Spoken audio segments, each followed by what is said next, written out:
When I take on a case, I want to address my client's immediate concerns. I want to make sure that their medical bills are getting paid. I want to make sure if there's a way to cover their lost wages, that we cover their lost wages. I want to make sure that their short-term rights are protected. I want to position them to have a very good resolution of their case moving forward. But by the end of their case, I want to make sure that what happened to them is not going to happen to somebody else. When this first started out and first had to slip and fall, felt helpless, no one was really there to care.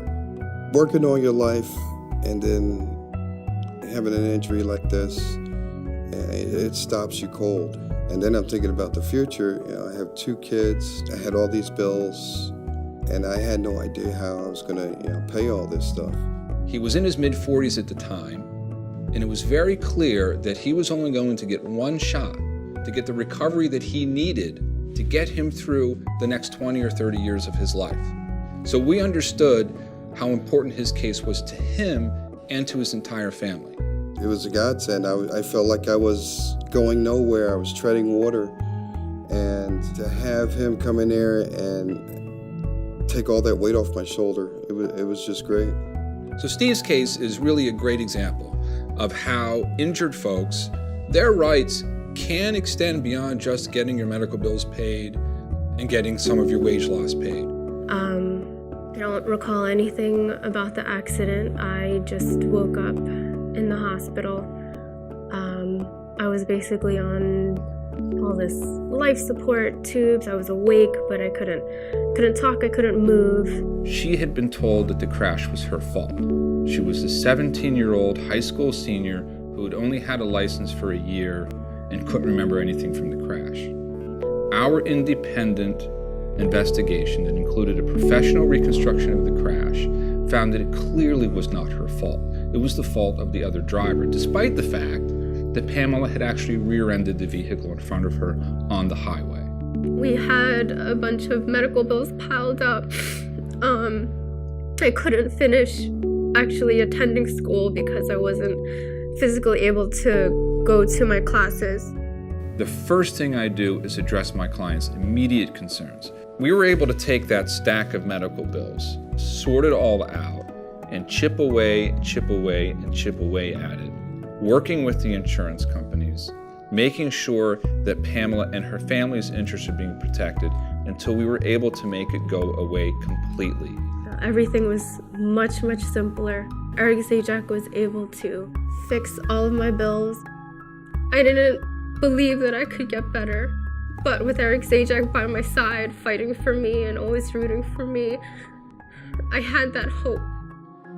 It was nice, bright, sunny, clear, practically no cars around me, and it was just a nice ride on my motorcycle. And all of a sudden, out of nowhere, an SUV comes right across the intersection, right into me, and I found myself laying in a hospital bed, glad to be alive, but wondering, what do I do next?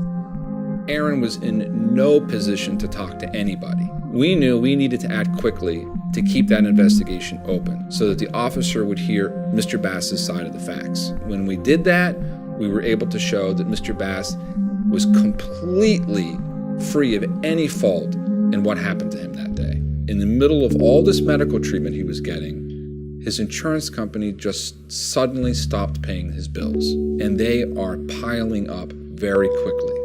And what we found out was that because he had turned 65, his insurance company just assumed he would go to Medicare and Medicare would pay his bills. And in the course of a day, we were able to reverse the situation.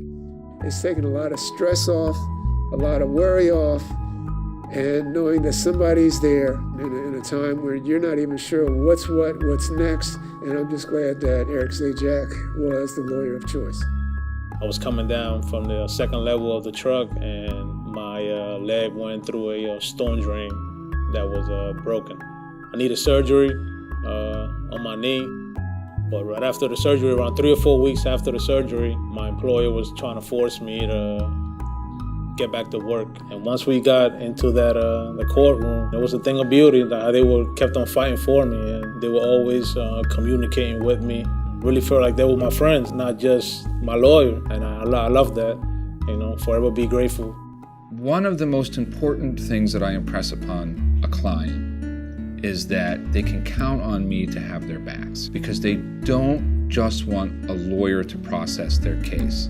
They want a person who understands their situation and who understands that there is one person who has their interests at stake, and not an insurance company's interest and not a corporation's interest, but their interest.